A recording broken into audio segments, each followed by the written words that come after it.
Wow, once again Suzuki just blows me away with the insane foreshadowing. Dreyfus is evil. Yo.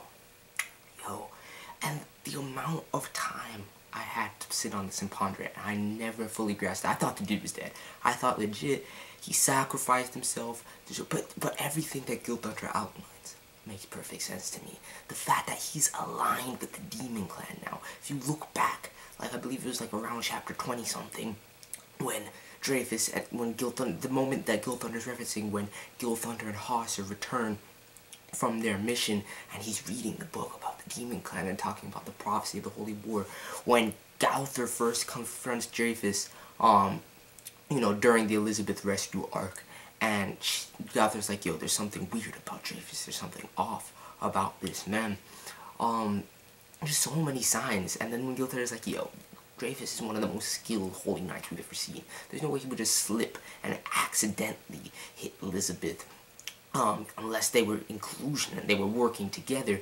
Now, it doesn't really seem 100% like Dreyfus and Hendrickson were working together. It seems almost like Hendrickson is Dreyfus's pawn at this point, because Hendrickson kind of confused as to why Dreyfus would leave, you know, the bandages of the goddess apostle for him in order to complete the ceremony and have everything he needs.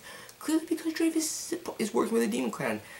You see him completely possessed. I don't know if Dreyfus has the blood of the Demon Clan like just already within him, like similarly to Meliodas. Based on his appearance, that's how it looks, or if he's similar to Hendrickson and he, you know, spliced it into himself after the fact.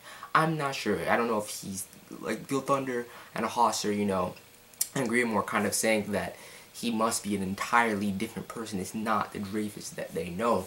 So I'm very curious to see how this develops, but overall, this chapter was great in terms of just revealing, first of all, Hendrickson, confirming that Hendrickson is alive.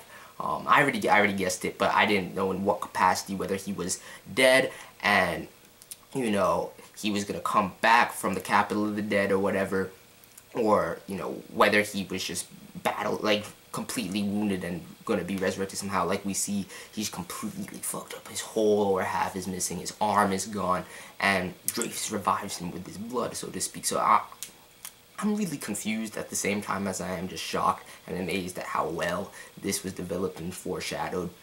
I believe this chapter is taking place after, before the events of the very end of last chapter, where you see the giant fucking shadow looming over Camelot and everything like that. I feel like that is the result of Hendrickson, you know, reviving the Demon Clan.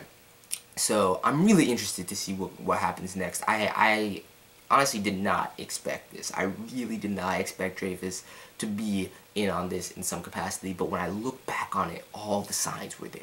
All the signs were there, and Suzuki just masterfully weaves it together time and time again with subtle foreshadowing. Some of the best ever. Honestly, some of the best foreshadowing is in Taizai. Suzuki does it right. Suzuki does it really well. And yeah, that's pretty much the depth of this chapter, honestly. Just Hendrickson being revived fully by Dreyfus, finding out that Dreyfus is part of the Demon Clan, and the resurrection taking place. And yeah, I'm excited to see what happens next. I really don't have time to go too much more past this analysis, but let me know what you guys think about these developments and what you think Dreyfus's role is. Is Hendrickson aware of Dreyfus and his role in this? Because it seems like he's kind of overlooking him. Hendrickson's kind of questioning the situation.